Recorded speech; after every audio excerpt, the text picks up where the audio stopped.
welcome to our pre-budget series, Ideas for India. Today we discuss one of the main pillars of all budgets in India, at least a stated pillar, agriculture and rural development. Every budget starts with a laundry list of schemes for rural India and for farmers. The 2015 budget, for instance, had the following. Rupees 5,300 crores for micro irrigation and the Pradhan Mantri Krishi Sinchai Yojana, 25,000 crore rupees to be invested in Rural Industrial Infrastructure Development Fund, that is the RIDF, set up under NABARD, 15,000 crore rupees for Long-Term Rural Credit Fund, 45,000 crore rupees for Short-Term Cooperative Rural Credit Refinance Fund, and 15,000 crore rupees for Short-Term RRB Refinance Fund or the Regional Rural Banks. All this amounts to 1 lakh crore rupees of allocations, but it's important to note that only 5% of 5,300 crores is for, which is for the irrigation schemes, is for capital expenditure in agriculture. The NDA government has spoken about more investments in this micro irrigation scheme. It has also spoken about improving the crop insurance scheme. This after rural distress mounted last year sharply because of two successive monsoon failures, lower global grain prices, and of course overall lower economic growth in the country. So, what might and what should rural India get from the budget? Should the central government leave it entirely to the states? Should it put more money in the NREGS or the Employment Guarantee Scheme? For all these questions, I have with me an elite panel economist, Abhijit. He's former member of the Planning Commission. Mr. Rajesh Jejurikar, CEO, Tractor and Farm Mechanization Division of M&M. And Saugata Gupta, Managing Director and CEO of Marico. Gentlemen, welcome. Well, Dr. Sen, as a long-time viewer of budgets and planned policies, what are exactly the numbers or announcements that you would look forward to in the current budget? Well, not much actually. I think the first thing is that I'm almost sure there will be a fairly large part of, at least the initial part of the budget, devoted to agriculture. So there will be a lot of things which will be said, announcements made. On the other hand, much of it will be increasing expenditure on things which have already been announced, some of them fairly new, like the insurance scheme, for example.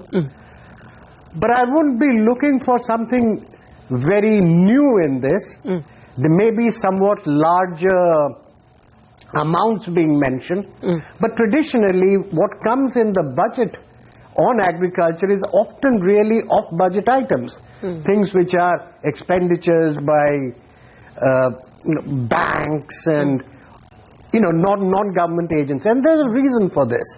Agriculture is basically a state subject, and the central government has a fairly limited role to play in it. Much of it is to do with subsidies. Okay. So, actually, I was coming to exactly that point. Now, with the Finance Commission actually transferring some of the central schemes to the state governments, do successive budgets become less impactful on rural India? Well, last year, for example, which was the first budget after the Finance Commission, there was a fairly substantial cut on the agriculture side, not as large as some other sectors, but agriculture took a hit by about 30% of the centre's plan expenditures was cut, and the states were supposed to pick them up. Now, one of the interesting things would be if the budget does say something about whether or not states have picked up where the centre actually had to withdraw a little bit. Because I think more than anything in the central budget, I think the health of agriculture, agriculture proper, depends upon how states get along with it. And how much exactly was the amount cut in terms of monies given to state to agricultural projects? Well, see, the largest central sector scheme was something in the 14-15 budget, was something called the RKVY, the Rashtriya Krishi Vikas Yojana. That was cut by about a half, a little bit more than a half, in fact. Okay. And there were cuts in a lot of other centrally sponsored schemes. less than that, but all of it added up to about a 30% cut or so. Okay. Mr. Gupta, let me come to you. What would you watch out for in the budget? I think, as I said, that there should be continued strengthening of some of the direct benefit transfer schemes that has happened.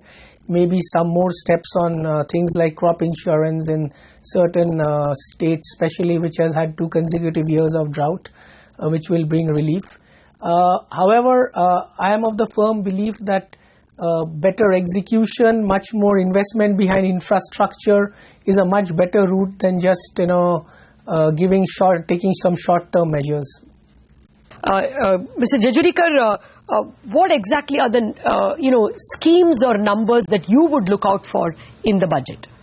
Yeah, so I think both of these are 2 very important schemes, both in the irrigation, the other the insurance.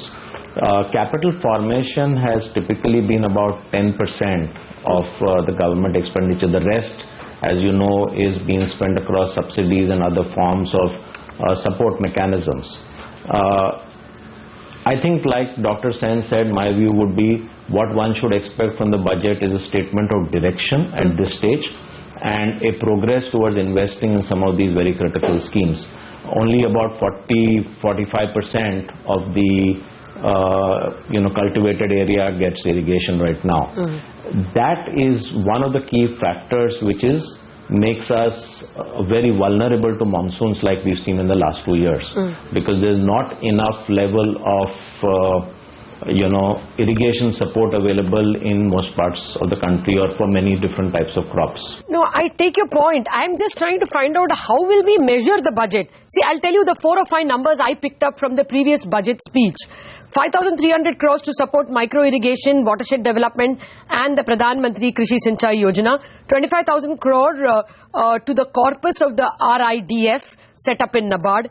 15,000 crore for long-term rural credit fund. 45,000 crore for short-term cooperative rural credit, 15,000 crore for RRB, the Regional Rural Bank refinance. What do these numbers tell you? If any of these numbers are increased by 500, 600 crores, are we to understand that rural development has gotten better attention this time? How will you take home the point that rural development has been attended to? Yeah, so I think that's a fair point, Latha, because numbers in the order of 400-500 crores are really not going to make a big difference. Just very anecdotally, a 5,000 crore number is the kind of figure goes into setting up a new industrial plant by a private company or even a public sector company. So when we talk about even say a figure of 5,000 crores, which the government is going to spend on irrigation across a country as large as ours, and of course very widespread with the kind of gaps that we have, that's clearly inadequate. I think 2% is what has been spent on irrigation in the recent past, and it's actually dropped compared to the 3% that was there earlier. Okay. So really I would say at least doubling the 2 to 3% to 5 to 6% is really what one would say. Yes, now there is a significant focus on irrigation, and as industry we would want to see more capital formation kind of budgetary spends rather than something which will enable the short term. So our expectation will be put money into building resources for the long term, building capability, making the rural markets and agri markets monsoon proofed. I think that is really what will build a sustainable future. All right. That's a point taken, though I am still groping as to how I would measure the budget as and when it is announced. Gentlemen, we need to take a break. We are back with more questions in a minute on budget and what it can do for Indian agriculture.